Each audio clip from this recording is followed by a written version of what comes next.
तर चुकीच्या ठिकाणी तुमचा लागेल शोध। लक्षात घ्या, हे एकच आहे। हा, फक्त वारकऱ्यांनी ते त्या नियमाने भक्ती करावी, दुसऱ्या पंथातल्या लोकांनी त्या नियमाने भक्ती करावी।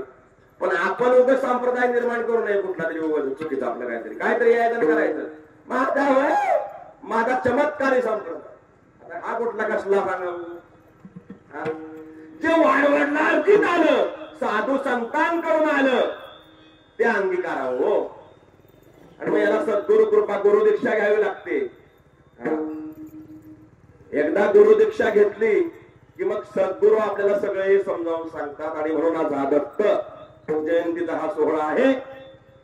प्रत्येक इथे येणाऱ्या भक्ताने 11 वेळा तरी तो जप करावा। कशी ओम सद्गुरु श्री दत्तात्रयाय नमः। नाही जर फरक पडला तर त्याच मला सांगा परत पुढच्या वर्षी कधीतरी आल्यावर बोलवलं तर। अहो, इतकं दगदग असते आम्हाला, पण त्या एकाच गावी फिरायचं नसतं। आम्ही कीर्तन करत नाही जास्ती, पण माझे जप जास्त असतात। आता मी जरी 1 ला मोसमला गेलो ना तरी मला 3 ला उठायचं असतं आणि जपाला बसायचं। कधीपर्यंत स्वामी बसवतील तोपर्यंत। मायबापू एवढा सोपा नाही परमार्थ। परमार्थ सवडीनं करू नये, आवडीनं करावा, हे शिकायचं आजच्या कीर्तनातनं। दत्त महाराजांच्याकडे संकल्प करा, हे मंदिर वय एवढंच वय, अजून 10 वर्ष झाली।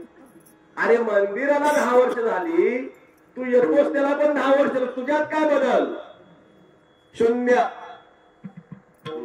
आणि म्हणून बाकी सगळं शून्य। दत्तगुरु धन्य, पांडुरंग धन्य, ईश्वर धन्य। धन्यता मानायची का?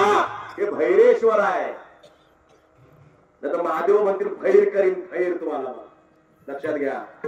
नाही परमार्थ घेऊन आपलं परमार्थ करणाऱ्याच्या मागे लागायचं। ते आपलं इना घेऊन आपला रे, त्या विण्याला जर तू नावं ठेवली ना विण्याला, तर तुला म्हशीचा जन्म घ्यावा लागतो पुढे, चिकुटाचा